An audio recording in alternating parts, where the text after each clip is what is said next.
Congress party తరపున ప్రధాని పదవికి ప్రియాంక గాంధీ అర్హురాలు అంటూ ప్రియాంక భర్త రాబర్ట్ వాద్రా చేసినటువంటి వ్యాఖ్యలు తీవ్ర దుమారాన్ని రేపుతూ ఉన్నాయి.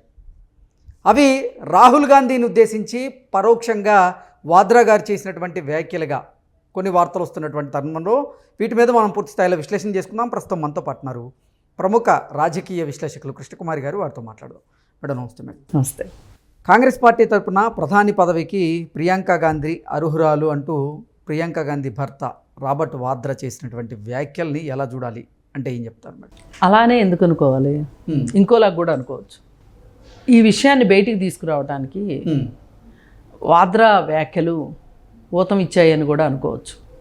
ఎవరో ఒకళ్ళు ఈ సంకేతాన్ని బయటికి పంపాలి అనుకున్నప్పుడు, పిల్లి మెడలో గంట కట్టాలి అనుకున్నప్పుడు గంట కట్టడం ఇంపార్టెంట్ కానీ ఎవరు కట్టారు అన్నది కాదు ఇక్కడ పాయింట్.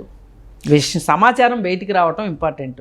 ఈ సంకేతాన్ని అంటే రాహుల్ గాంధీకి సమర్థవంతమైనటువంటి నాయకత్వ లక్షణాలు లేవని వాద్రా భావించారా? గంట కట్టాల్సిన అవసరం వాద్రాకు ఒక్కడికే కాదు, కాంగ్రెస్ పార్టీయే కాదు, సమాజంలో కానీ లేకపోతే బీజేపీ శ్రేణుల్లో కావచ్చు, వేరే ఎవరిలోనైనా ఉన్న ఒకటే మాట ఏంటి అంటే రాహుల్ గాంధీ అసమర్థుడు కాదు, సమర్థుడే. కానీ ఈ రాజకీయాలు చేయడము అతనికి చేత కాదు. ఓకే. ఏ రాజకీయాలు? అతను జనాలకి నచ్చేలాగా మాట్లాడలేకపోవచ్చు, కానీ మాట్లాడింది కరెక్టా కాదా అనేది చూసుకుంటే మాట్లాడింది కరెక్టే. చేరవేసే విషయంలో కావచ్చు, తను జనాలకు అవసరం అనుకునేది చెప్పాలనుకునేది చెప్తాడు తప్పితే జనాలకు నచ్చింది చెప్పాలని అతను అనుకోడు. ఓకే. ఈయన అభిప్రాయం, రాజకీయాల పట్ల ఒక అభిప్రాయం ఉంది రాహుల్ గాంధీకి. సమాజంలో ఈరోజు జరుగుతున్న పరిస్థితుల పట్ల ఆయనకు ఒక అవగాహన ఉంది. ఆయన సమాజాన్ని చూసే కోణంలో దేశ ప్రజలు చూడాలని లేదు. దేశ ప్రజలు ఏ కోణంలో చూస్తున్నారో వాళ్ళ షూస్లో కాళ్ళు పెట్టి వాళ్ళ భావాలకు అనుగుణంగా మాట్లాడటం అనేది ఒక రాజకీయ నాయకుడికి కావాల్సిన లక్షణం నిజానికి. కానీ అందరూ అలా ఉండాలని లేదు. తాము నమ్మిందే, తాము కరెక్ట్ అనుకున్నదే మాట్లాడే వాళ్ళు కూడా ఉంటారు. పైగా వాళ్ళు మాట్లాడింది తప్పు కాకపోవచ్చు కూడా, అప్రస్తుతం కూడా కావచ్చు కొన్ని సందర్భాల్లో, కానీ అది వాస్తవం. అలా వాస్తవాలు మాట్లాడతాడు రాహుల్ గాంధీ. ఆయన ఈ దేశంలో ఏమి ప్రమాదంలో ఉంది అని ఆలోచించాడు. రాజ్యాంగం ప్రమాదంలో ఉంది అనుకున్నాడు. రాహుల్ జోడో యాత్ర చేశాడు. అలాగే న్యాయానికి అన్యాయం జరుగుతుంది అని ఫీల్ అయ్యాడు, అందుకని న్యాయ యాత్ర చేశాడు. అలాగే ఈ దేశంలో ప్రజలందరినీ ఒక తాటి మీదకి తీసుకురావాలి అనుకున్నాడు, అదే జోడో యాత్ర కూడా. ఇవన్నీ చేశాడు. ఒక రకంగా కాశ్మీర్ నుంచి కన్యాకుమారి వరకు ఈ దేశాన్ని కదిలించాడు. కానీ దాన్ని ఓటు రూపంలోకి మార్చలేకపోయింది కాంగ్రెస్ పార్టీ. ఈ మార్చలేకపోవటం వెనకమాల ఏమేమి ఉన్నాయి అనేది కూడా మనం ఆలోచించాలి ఒక్కొక్కసారి. ఏంటంటే ఫండ్స్ లేవు, వాళ్ళ ఖాతాలన్నీ స్తంభింపజేశారు. కేసు పెట్టి వాళ్ళ మీద అది వాళ్ళు కొట్టేశారు. కానీ ఎలక్షన్స్ టైంలో వాళ్ళు కనీసము ఏదైనా ఒక రాష్ట్రానికి వెళ్ళాలంటే రైలు టికెట్ కొనుక్కుంటానికి కూడా డబ్బులు లేకుండా చేశారు వాళ్ళ దగ్గర. ఎవరి దగ్గర? కాంగ్రెస్ వాళ్ళ దగ్గర, బీజేపీ వాళ్ళు చేశారు. వాళ్ళ బ్యాంక్ అకౌంట్లన్నీ సీజ్ చేశారు. వాళ్ళు ఏదో అవినీతికి పాల్పడ్డారు అని. మరి అది ఇప్పుడు హైకోర్టు కొట్టేసింది, ఢిల్లీ హైకోర్టు కొట్టేసింది. ఇప్పుడు వాళ్ళ అకౌంట్లు నార్మల్ కండిషన్కి వచ్చినాయో లేదో తెలియదు. ఆ మధ్య దేశంలో జరిగే అవినీతికర పనులన్నింటిలోనూ ఎందుకో అవినీతి పరులందరి పేరు మోడీయే ఉంటుంది అని చెప్పి రాహుల్ గాంధీ అన్నాడు అని చెప్పి అతని పైన కేసు కట్టి త్వరితంగా విచారణ జరిపించి 2 ఏళ్ల జైలు శిక్ష పడేటట్లుగా ఒక ప్లాన్ ఆఫ్ యాక్షన్ తీసుకున్నారు. తీసుకుని ఆగమేఘాల మీద అతని క్వార్టర్ కూడా ఖాళీ చేయించారు. మరి అదే ఆంధ్రప్రదేశ్ ముఖ్యమంత్రి, మాజీ ముఖ్యమంత్రి బెయిల్ పైన ఉన్నాడు. ఎన్ని సంవత్సరాల నుంచి బెయిల్ మీద ఉన్నాడు? 2013 నుంచి బెయిల్ మీద ఉన్నాడు. బెయిల్ మీద ఉన్న వ్యక్తే ఎలక్షన్స్లో పోటీ చేశాడు. బెయిల్ మీద ఉన్న వ్యక్తి గెలిచాడు. బెయిల్ మీద ఉన్న వ్యక్తి ముఖ్యమంత్రి అయ్యాడు. ముఖ్యమంత్రి అయిన తర్వాత ఇంకొన్ని ఆర్థిక అవకతవకలకు పాల్పడ్డాడు. ఆయనే కాకుండా ఆయన అధికారాన్ని అడ్డం పెట్టుకుని వాళ్ళ భార్య కూడా ఆర్థిక అవకతవకలకు పాల్పడింది. దాని మీద మొన్న ఈడీ నోటీస్ ఇచ్చింది. ఇన్ని జరిగినాయి కదా. మరి వీళ్ళ మీద ఎందుకండి ఉక్కుపాదం మోపలేదు? రాహుల్ గాంధీ మీదనే ఎందుకు ఉక్కుపాదం మోపారు? అసలు రాహుల్ గాంధీ పప్పు పప్పు పప్పు అని అతని మీద ఎందుకు చేసుకొచ్చారు? ఇవన్నీ చేసినప్పుడు ఇట్లాంటి వాటినన్నిటినీ అతను సమర్థంగా ఎదుర్కోలేకపోయాడు.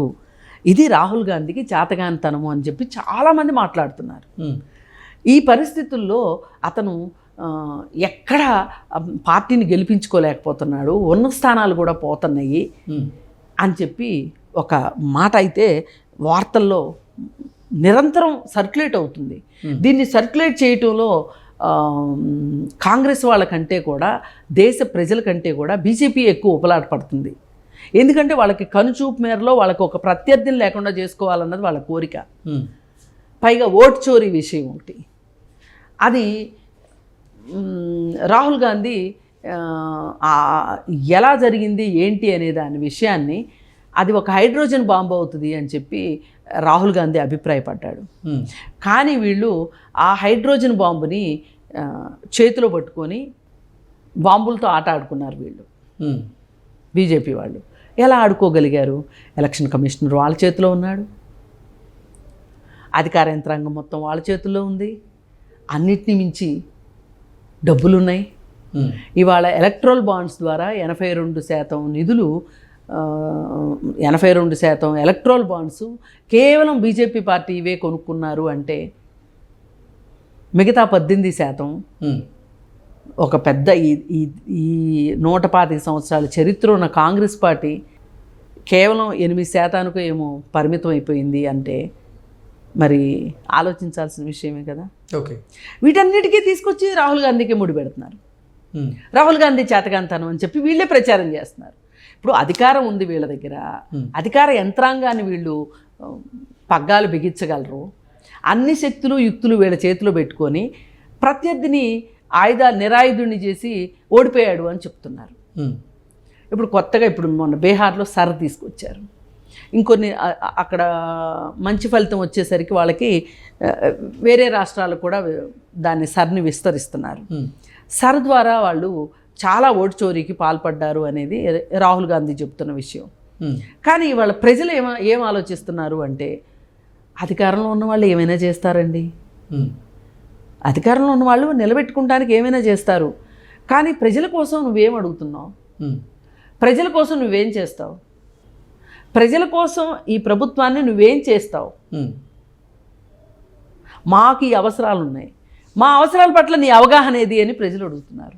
ఓకే, ఈ విషయంలో ఒక రకంగా రాహుల్ గాంధీ, నేను ఫెయిల్యూర్ అని అన్నాను, కానీ ఎందుకో ఆయన దృష్టి ప్రజల సమస్యల కంటే కూడా వ్యవస్థలని జాగ్రత్త చేయాలి అనే ఉద్దేశంలోనే ఉన్నాడు అతను. వ్యవస్థల పటిష్టత గురించి ఆలోచించినంతగా ప్రజల సమస్యల గురించి ఆలోచించట్లా. అతను ఒక రాజనీతిజ్ఞుడిలా ఉన్నాడు. ఇవాళ ఈ భారతదేశానికి రాజనీతిజ్ఞులు అక్కర్లేదు. రాజకీయ చదరంగంలో రాజకీయ పావులు కదపగలిగిన వాళ్ళు కావాలి. ఈ రాజకీయ వైకుంఠపాళిలో పాముల్ని జాగ్రత్తగా చూసుకుని నిత్యంలో ఎగబాకేవాళ్ళు. అది ఏ విధానమైనా కానివ్వండి, అది తప్పుడు మార్గమా ఒప్పుడు మార్గమా ఏంటి అనేది కాదు. వ్యవస్థల్ని గుప్పెట్లో పెట్టుకొని వాళ్ళు ఒక ఆట ఆడుతున్నారు అనేది కాదు ఇక్కడ. ఓకే, వాళ్ళు పాము నోట్లో పడి కింద పడ్డారా లేదా? ఆ కింద పడనివాడు, నిచ్చెనెక్కేవాడు ఎన్ని అవకతవకలు పాల్పడ్డాడని ఎవరు ఆలోచించట్లా. వాడు పాము నోట్లో పడలేదు కాబట్టి వాడు అధికుడు అంటున్నారు. వాడు సమర్థుడు అంటున్నారు. అలా ఆలోచించే వాళ్ళే రాహుల్ గాంధీ సామర్థ్యం గురించి అవాకులు చవాకులు పేల్తారు. సరే, జనాల వైపు నుంచి ఇలా ఉంది కాబట్టి, ఇలా మాట్లాడుతున్నారు కాబట్టి జనాలు కూడా రాహుల్ గాంధీ వెంట నడవట్లేదు అనే ఉద్దేశంతో కాంగ్రెస్ పార్టీ కూడా పునరాలోచిస్తుందేమో. మేడం, కాంగ్రెస్ పార్టీ తరపున ప్రధానమంత్రిగా ప్రియాంక గాంధీయే అర్హురాలు అన్నట్లుగా వాద్రా చేసినటువంటి వ్యాఖ్యల్ని రెండు రకాలుగా చూస్తూ ఉన్నారు. ఇక్కడ ఒకటి, ఆయన స్వలాభం కోసం చెప్పుండొచ్చని కొందరు, లేదు ఇప్పుడు సమర్థవంతంగా నడిపించేటువంటి నాయకత్వం కాంగ్రెస్ పార్టీకి అవసరం, ఆ లక్షణాలు అయితే ప్రియాంక గాంధీకి ఉన్నాయని భావించే వాద్రా ఇటువంటి వాదనలు తెరమని తీసుకొచ్చారని మనకొందరు. సో దీన్ని ఇప్పుడు ఒకటండి, ఒక అతను గెలవలేదు, విజేత కాలేదు అంటే అతను అసమర్థుడని కాదు. ఆ సమయంలో, ఆ సందర్భంలో అతని స్ట్రాటజీ పనిచేయలేదని కూడా అనుకోవచ్చు.